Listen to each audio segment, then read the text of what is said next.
ఏదైతే మీరు అన్నదాత సుఖీభవ అని చెప్పి పేరు మార్చి మీరు చెప్పారో దానికి ఒక 1000 కోట్ల రూపాయలు కేటాయింపులు చేశారు. ఒక్క రూపాయి చెల్లించలేదు. సరే, ఇంకా ఫ్రీ బస్సు గురించో లేదా మహిళలకు ఇస్తామన్నటువంటి నెలకు 1500 రూపాయల గురించో లేదా నిరుద్యోగులకు ఇస్తానన్నటువంటి 3000 రూపాయల గురించో లేదా సంవత్సరానికి ఇస్తానన్నటువంటి 3 సిలిండర్ల గురించో వీటి గురించి ప్రస్తావనే లేదు. సరే, దీని గురించి పక్కన పెడదాం. మళ్ళీ నిన్న మీ బడ్జెట్ కేటాయింపుల్లో ఈ సంవత్సరం తల్లికి వందనం కింద 9000 కోట్ల రూపాయలు కేటాయించారు. సరే, ఇస్తారో ఎవరో అనేటువంటిది తర్వాత విషయం. మీరు ఇచ్చినటువంటి ఎన్నికల హామీ ఏంటి? రాష్ట్రంలో ఎంతమంది 1వ తరగతి నుంచి 12వ తరగతి వరకు పిల్లలు ఉంటారో తల్లికి ఎంతమంది పిల్లలు ఉంటే అంతమంది పిల్లలకి సంవత్సరానికి 15,000 రూపాయలు ఇస్తామన్నారు. ఎందుకంటే గతంలో మేము ప్రభుత్వంలో ఉన్నాం. మేము అమ్మఒడి కింద అనేక పథకాలు అనేక సందర్భాల్లో 5 సంవత్సరాలు వారికి 15,000 రూపాయల చొప్పున చెల్లించాం. మాకున్నటువంటి లెక్కల ప్రకారం రాష్ట్రంలో 80 లక్షల మంది పిల్లలు ఉన్నారు. ఇది ప్రభుత్వ లెక్కలు. సంవత్సరానికి 80 లక్షల మంది పిల్లలకి 15,000 రూపాయలు చొప్పున ఇస్తే 12,000 కోట్ల రూపాయలు కేటాయింపులు చేయాలి. మీరు చెప్తుందేమో 9,000 కోట్ల రూపాయలు, కేటాయించిందేమో 8,600 కోట్ల రూపాయలు. తీరా ఎంత ఇస్తారో అనేటువంటిది ఆ దేవుడికి తెలియాలి.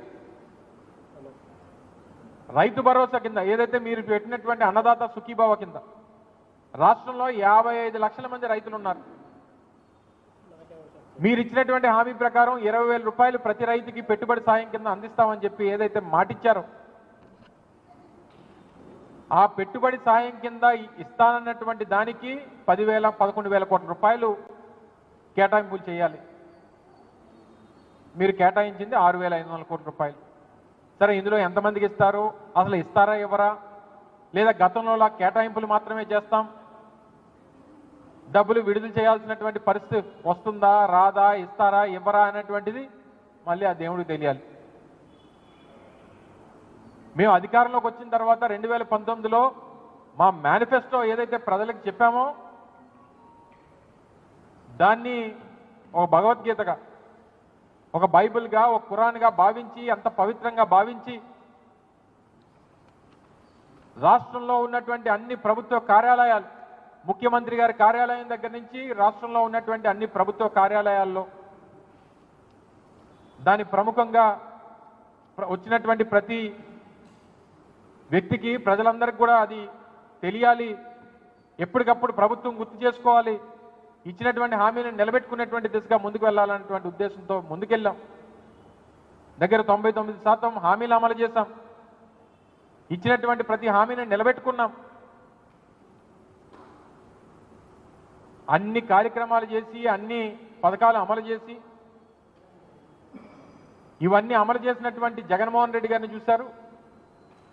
ఈరోజు ఇచ్చి హామీలు ఇచ్చి మోసం చేస్తున్నటువంటి చంద్రబాబు నాయుడు గారిని చూస్తూ ఉన్నారు. దీనివల్ల ఈరోజు జగన్మోహన్ రెడ్డి గారి తాలూకా విలువ రాష్ట్రంలో పేదవాడికి మరింతగా, జగన్మోహన్ రెడ్డి గారు హామీ ఇస్తే ఏ రకంగా నిలబెట్టుకుంటాడు అనేటువంటి దానికి ఒక ఉదాహరణగా ఈరోజు కనబడతా ఉంది. 9 నెలలు పూర్తయిపోతా ఉంది.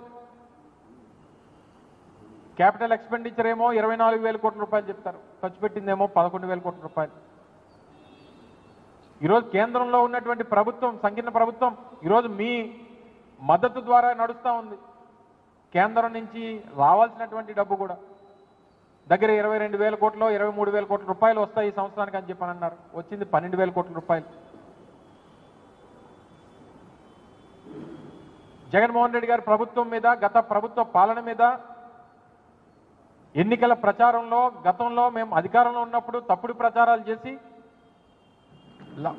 15 లక్షల కోట్లు, 14 లక్షల కోట్లు, 13 లక్షల కోట్లు, 10 లక్షల కోట్లు జగన్మోహన్ రెడ్డి గారు అప్పులు చేశారని చెప్పి ప్రజల్ని నమ్మించి మోసం చేసి ఈరోజు అప్పుల గురించి ప్రస్తావించడానికి బడ్జెట్లో భయపడేటువంటి పరిస్థితులు మీకు కనబడతా ఉన్నాయి. ఈ రాష్ట్రంలో గతంలో ప్రభుత్వం మేము అధికారంలో ఉన్నప్పుడు ఈ రాష్ట్ర ప్రజలకి మంచి చేయడం కోసం, సంక్షేమాన్ని అందించడం కోసం గత 5 సంవత్సరాల్లో కోవిడ్ కష్టకాలంతో సహా ప్రపంచవ్యాప్తంగా ఉన్నటువంటి ఆర్థికపరమైనటువంటి ఇబ్బందులను ఎదుర్కొన్నటువంటి సందర్భంలో ఏ రోజు సంక్షేమం అనేటువంటిది ఆగలేదు ఈ రాష్ట్రంలో. 5 ఏళ్లలో మేము చేసినటువంటి అప్పు రామారామి నాకు తెలిసి 3,95,000 3,90,000 కోట్ల రూపాయలు.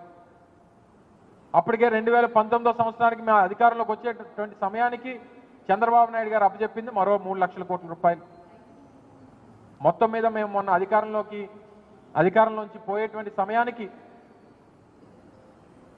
2024 మేము ఏ రోజైతే అధికారాన్ని కోల్పోయామో ఆ సమయానికి రాష్ట్రం తాలూకు అప్పు 7 లక్షల కోట్ల రూపాయలు. కానీ మీరు చెప్పింది 14 లక్షలు, 12 లక్షలు, 13 లక్షలు, 10 లక్షలు. రాష్ట్రం శ్రీలంక అయిపోతుంది, రాష్ట్రం జింబాబ్వే అయిపోతుంది, మరోటి అయిపోతుంది అని చెప్పి మీరు లేనిపోయినటువంటి ఆరోపణలు ప్రభుత్వం మీద చేసి ప్రజల్ని నమ్మించి ఓట్లు వేయించుకొని అధికారంలోకి వచ్చి మీరు చేసేటువంటిది ఈ మోసం ఇదంతా కూడా ఈరోజు ప్రజలు గమనిస్తూ ఉన్నారు. ప్రజల పక్షాన వైఎస్ఆర్ కాంగ్రెస్ పార్టీ జగన్మోహన్ రెడ్డి గారి నాయకత్వంలో పోరాటం చేస్తుంది. మీరు ఇచ్చినటువంటి ఎన్నికల హామీలు నిలబెట్టుకునేంత వరకు కూడా మీ మీద ఒత్తిడి తీసుకొచ్చేటువంటి కార్యక్రమం చేస్తాం. ఇప్పటికే మీరు ఈ 10 నెలల్లో, ఈ 9 మాసాల్లో రాష్ట్ర ప్రజలకి మీరు ఇచ్చినటువంటి హామీల ద్వారా, అమ్మఒడి ద్వారా ఒక 10,000 కోట్ల రూపాయలు అప్పు అయిపోయారు. నిరుద్యోగ భృతి ద్వారా ఒక 6,000 కోట్ల రూపాయలు మీరు ఈ రాష్ట్రంలో నిరుద్యోగులకి చెల్లించాల్సినటువంటి అవసరం ఉంది. అన్నదాత సుఖీభవ ద్వారా ఒక 10,000 కోట్ల రూపాయలు. ఇక 18 సంవత్సరాల నుంచి 59 సంవత్సరాలు నిన్నటువంటి మహిళలకి 1,500 రూపాయలు చెప్పని నెలకిస్తామని చెప్పారు. నాకు తెలిసి ఈ రాష్ట్రంలో 18 సంవత్సరాలు నిన్నటువంటి మహిళలు దాదాపు 2 కోట్ల మంది ఉన్నారు. అంటే 18 సంవత్సరాల నుంచి 59 సంవత్సరాలు పోనీ అలా తీసుకున్నా పోనీ 1,75,00,000 నుంచి 1,80,00,000 మంది ఉన్నారు. వారికి మీరు ఇచ్చినటువంటి ఎన్నికల హామీ ద్వారా మీరు కేటాయించాల్సినటువంటి ఈ డబ్బు దాదాపు 27,000 నుంచి 28,000 కోట్ల రూపాయలు, ఒక్క రూపాయి కేటాయించలేదు.